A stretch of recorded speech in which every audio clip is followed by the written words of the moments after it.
Kodam 1 Bukit Barisan BB mengerahkan total 555 personel hingga alat berat untuk membantu penanganan banjir dan longsor di Tapanuli Tengah Sumatera Utara atau Sumut.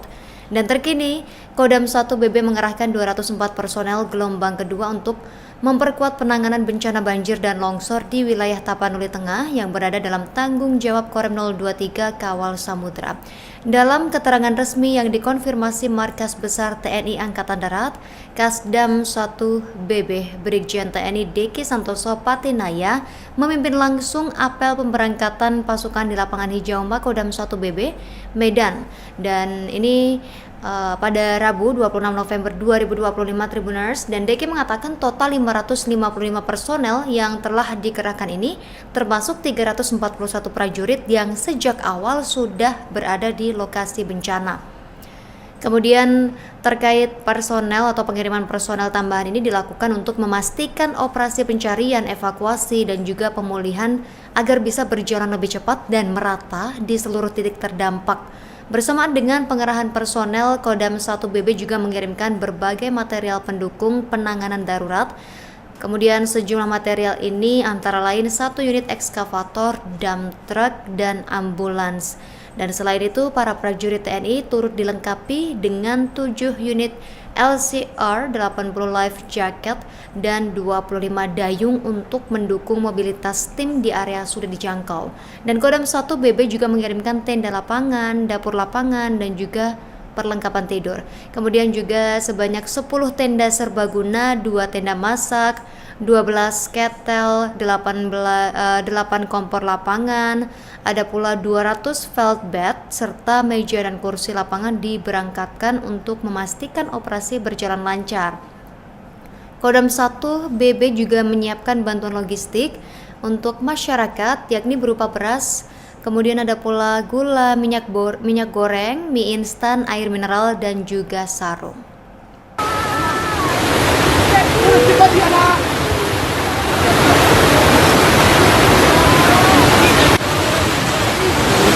Gini, hancur sudah hutan bolon, hancur, lihat katunggan. Selamat tamu Dainan, selamat tamu Dainan. Dia bunuh Tanjung. Sudah taruh pengungsian.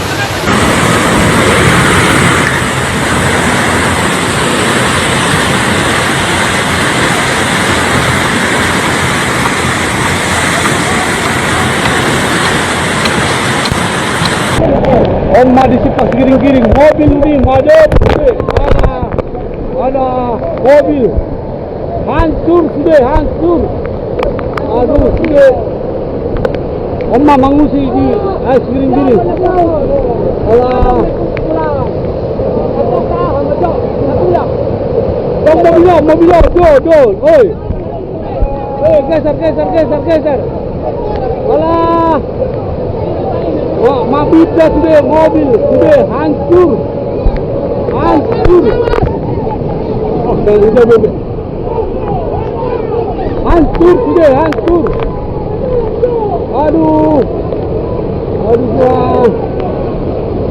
Ini.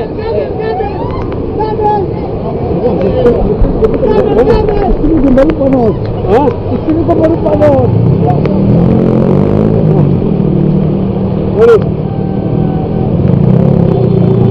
Emas suasana. Aduh. Serius banjiran. Pak Bupati, tolong kami dulu di sini Pak Bupati. Kami udah di tengah hutan ini, kiri kanan udah longsor Pak Bupati. Gak ada lagi jalan keluar Bupati.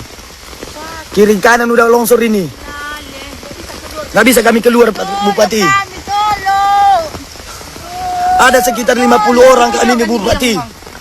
Sekitar 50 orang kami sini Bupati. Di tengah hutan Bupati. Ada lagi jalan keluar. Tolong kasih bantuan dulu Bupati. Kayak mana bisa kami keluar di sini? Kiri kanan udah hancur ini. Longsor.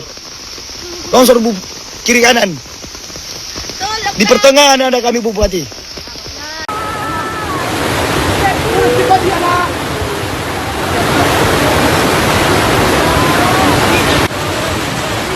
Pak segini-gini. Hancur sudah hutan bolos. Hancur. Tribuners, pemandangan pilu juga terlihat di Kabupaten Tapanuli Selatan, Sumatera Utara, di mana kabupaten seluas 4.355 km kubik ini diterjang banjir bandang dan tanah longsor pada Selasa 25 November 2025, dan akibat kejadian ini dilaporkan sejumlah warga tewas dan melukai sejumlah warga lainnya, dan selain itu juga ada 2.851 warga yang terpaksa harus mengungsi. Adapun 6 korban tewas sudah dievakuasi ke Puskesmas Batang Toru, dan melalui foto yang beredar tampak jasad-jasad korban ini berjejer atau dijejerkan di lantai. Mereka hanya ditutupi kain jarik bermotif batik, dan jasad korban banjir dan juga tanah longsor ini sudah berada di Puskesmas Batang Toru sejak Selasa malam, dan hingga Rabu 26 November 2025 hari ini mereka belum kunjung diambil oleh anggota keluarganya. Sementara Kepala Puskesmas Batang Toru Erlida Batubara menjelaskan ke-6 korban ini berasal dari 3 desa yang berbeda, yakni Huta Godang, kemudian Garoga, dan juga Aik Ngadol. Erlida melanjutkan para keluarga korban sedang dilanda kebingungan. Mereka tidak tahu jasad-jasad para korban ini akan dimakamkan di mana, padahal menurut Erlinda, para korban harus segera diurus. Dan Erlinda juga melaporkan lokasi desa tempat para korban ini berasal masih rawan banjir susulan. Dan Tribuners, selama bencana ini terjadi, 2 personel TNI dilaporkan hanyut saat proses evakuasi warga yang terdampak banjir di Kabupaten Tapanuli Selatan, Sumatera Utara, dan keduanya sempat dinyatakan hilang. Kapendam 1 BB Kolonel Infanteri Asrul Harahap mengatakan peristiwa tersebut terjadi tepatnya di Desa Garoga, Kecamatan Batang Toru pada Selasa 25 November kemarin sekitar pukul 10 pagi. Awalnya ada 4 personel TNI yang turun ke lokasi untuk membantu evakuasi.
Badan Nasional Penanggulangan Bencana BNPB melaporkan sejumlah kejadian bencana hidrometeorologi basah yang terjadi di berbagai wilayah Indonesia pada periode Selasa 25 November 2025 hingga Rabu 26 November pukul 7 pagi. Tribuners, hujan deras yang dipicu dinamika cuaca ekstrim menyebabkan banjir dan tanah longsor di Aceh, Sumatera Utara hingga Sumatera Barat.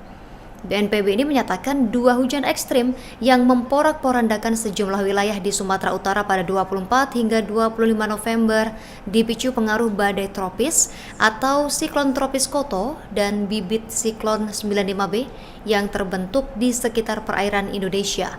Kepala Pusat Data, Informasi, dan Komunikasi Kebencanaan BNPB Abdul Muhari di Jakarta pada Rabu 26 November ini mengatakan 2 sistem cuaca signifikan tersebut meningkatkan pertumbuhan awan konvektif. Dan selain itu juga memicu hujan lebat dan juga angin kencang di wilayah Sumatera bagian utara hingga berujung menjadi bencana banjir dan tanah longsor berdampak signifikan. Dan menurut laporan dari Badan Meteorologi, Klimatologi dan Geofisika BMKG, bibit siklon 95B di Selat Malaka ini mempengaruhi pembentukan awan konvektif luas dari Aceh hingga Sumatera Utara. Sedangkan siklon tropis Koto di Laut Sulu memperkuat hujan melalui pola belokan angin dan penarikan massa udara basah ke pusat siklon. Abdul menjelaskan 4 kabupaten di Sumatera Utara, yakni Sibolga, Tapanuli Utara, Tapanuli Tengah, dan Tapanuli Selatan mengalami dampak cuaca ekstrim secara beruntun, di mana sementara ini mengakibatkan 8 warga meninggal, ratusan lainnya juga mengalami luka-luka, kemudian kerusakan infrastruktur yang masif, dan BNPB memastikan ratusan personel tim petugas gabungan sudah dikerahkan ke lokasi bencana untuk melakukan penanganan tanggap darurat termasuk evakuasi warga dan menyiapkan tempat pengungsian. Masyarakat diharapkan bisa mengikuti instruksi petugas di lapangan demi mengurangi risiko korban jiwa dan kerusakan yang lebih besar. Apalagi menurut Abdul masih ada potensi cuaca hujan ekstrim dalam 24 jam ke depan. Download Tribun X sekarang, menghadirkan lokal menjadi Indonesia.